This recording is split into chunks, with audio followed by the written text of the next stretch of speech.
Hi there, it's Clive Linden here again. I have another review for you today, and I thought today it's time we upgrade this my microphone that I use for a lot of my content creation and for my game streaming. Since I do quite a lot, I thought it's time to update. So we're going to be taking a look at this, the Rode Podmic. So without further ado, let's crack on and take a look.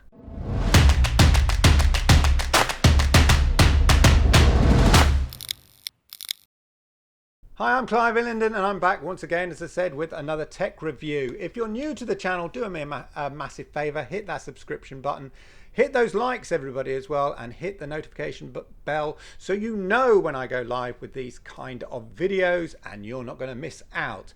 Plus, I will be truly grateful if you can do that as well. Anyway, to the review of this, the Rode Podmic. Okay, so I've been using this Neewer NW800 condenser mic for about 9 months, and it was very cheap. It's about 25 quid, so less than $30 I'd say. In fact, I've seen lots of very similar mics like the Tonor for about £29, and they come with a mic, the arm, a filter, pop filter, the works. And I think they're all made in the same Chinese factory, to be honest. Anyway, as I say, this is a condenser mic. It was very, very cheap. And that was just replacing my, he says looking for it, that was just replaced my even cheaper mic, which is this little cheap thing again. I probably picked it up on Amazon or eBay really cheap, because I was just getting into content creation and stuff like that, and I didn't like using the microphone on the camera because it's a bit amateurish, isn't it? Anyway, so I invested in this because it was a condenser mic, but now, as I say, it's time that I kind of upgraded a bit. So the other thing with this Neewer as well that I found is, although they say you can use the 3.5mm jack that it comes with to sort of plug it into your computer and stuff, it's worthless, pointless. You don't do that. So absolutely what you need to do is buy an XLR cable, which this has here, and I paired it with the Behringer preamp as well because it needs phantom power as well. So traditionally condenser mics are a bit more expensive to make than dynamic mics. So this is a dynamic mic, but as I say, this condenser mic is really cheap. It's a cheap Chinese brand, but what I did find is that it's inconsistent. Now what I mean by that is, in terms of when I do a record, the sensitivity can vary a lot. So some days I can just do a record and I don't have to adjust any of the gain and it's all perfect. Another time I'll do a record, the same gain level on my amp is all set at the same level, but the peaking in my voice is really loud, and I do a whole recording and then I just think, oh my god, the sounds, you know, the audio sounds absolutely terrible because I'm peaking in it. And as it varies, it's very inconsistent, and I don't have any way of monitoring the sound when I'm doing a record other than from the meters. So I thought, you know, that's what you come when you buy cheap. You're not going to get the accuracy that you might kind of want. And as I do more and more streaming and stuff, and more recording and content creation, I thought, you know what, so it's time for an upgrade, and that's why we've gone with this Podmic here, the Rode Podmic. Rode is an Australian company. The Rode Podmic, I understand all the elements of it are actually built and manufactured in Australia as well.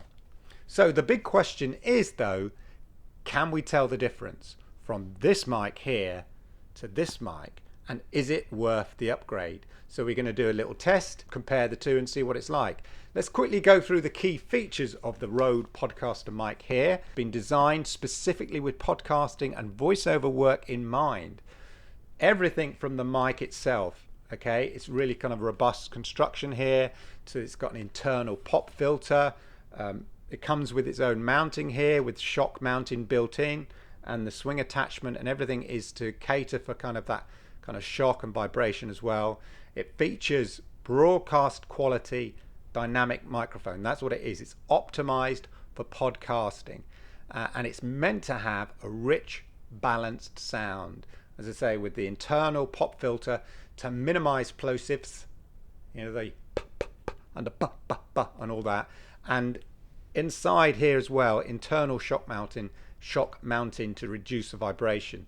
So that's what we're looking at, and the dynamic capsule built in apparently is optimized for speech applications such as this and doing podcasts and stuff like that.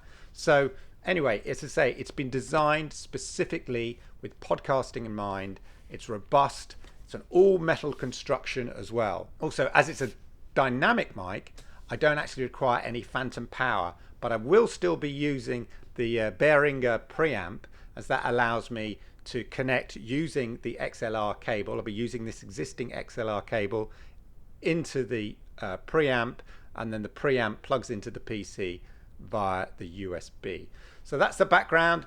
That's all the details you need to know behind it. What we're going to do now is we're going to do a comparison of the two mics with no post-production filters and other sort of post-production filters added, so we can compare the two. I am recording this right now using Amplify, and I will do recording with this also in Amplify, and we can compare the two. So this is me talking at a reasonable level, and I'm right close to the Neewer right now. This is me right close to the Neewer.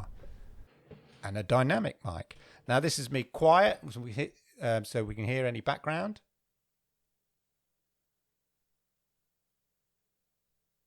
Now this is me about 6 inches or so away from the Neewer, and this is where I normally talk with the Neewer, and I use my hand to make sure that I'm far enough away from it. Now, I'm quite excitable sometimes in my podcasts, and I get very excited, and so the question is, can it take my highs and my lows when I'm streaming? I'll probably be about this distance from it when I'm playing normally, or I'm talking on a podcast, or I'm about here. So this is realistically what it's like. So this is what the real test is all about.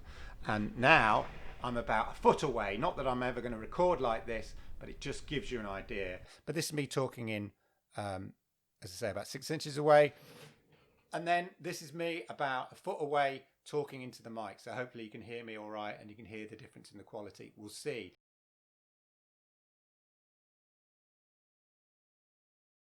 Okay, so now we're going to be recording here using the Podmic, and what I've done is I've tested each mic to where I need to be, because obviously what we're dealing here with is a condenser mic and a dynamic mic, and your positioning needs to be very different on each mic. So I found the right kind of positioning you need to be to give them both a fair reflection of their styles and sound levels, etc., and what they sound like, the quality of the sound. So a dynamic mic like this, I need to be closer and I'm talking straight into it. That's what it's set up to do. Whereas with the condenser mic, I can be slightly further back. In fact, if I'm too close, I find that it peaks a bit and you get that kind of nasty sort of buzzing sound, and we don't want that. The other thing is the condenser mic needs power, phantom power, and the dynamic mic doesn't. But what that does mean is that the gain levels need to be set completely different levels. As you can see here, the sound level is somewhere between -24 and -12. That's where we are trying to be. And over here, we've got the mic set at recording volume of 0.79 Audacity. So that's what we're trying to aim for on each mic. And then you can just concentrate on the quality of the sound, what you're hearing, the bass notes, the depth of the sound, and just a general quality like that. So you have a fair comparison. Without further ado, why don't we read some Shakespeare, because I like to be cultural as well. See my schoolwork. This is actually from my college days. I think you can see the notes from my college days. It's quite amusing. Anyway, here we go. To be or not to be, that is the question. Whether 'tis nobler in the mind to suffer the slings and arrows of outrageous fortune, or to take up arms against a sea of troubles and by opposing end them, to die, to sleep no more, and by a sleep to say we end the heartache and the thousand natural shocks that flesh is heir to. 'Tis a consummation devoutly to be wished, to die, to sleep, perchance to dream. Aye, there's the rub. Okay, so I've experimented with the sound a bit on this, and I think I've got it about the right level for me on the old amp down there. And I must admit, listening back to the difference between the two, you can certainly hear some more richness and clarity in this mic, which I think, even though one is a condenser mic and this is dynamic mic, you'd expect to see a significant difference because I'm effectively paying 4 times more for this mic. But this is a solidly built mic, and I'm really impressed with the sound quality. As I say, it's because I'm spending 4 times as much than on the other mic, but it's doing the job. And I think if you are looking for that kind of entry to mid-level, sort of professional level microphone, and this is good. I'm not an audiophile in any kind of stretch of the imagination, but I can hear the difference in this mic, and hopefully you can on this YouTube video as well. As I say, I hope you found that useful.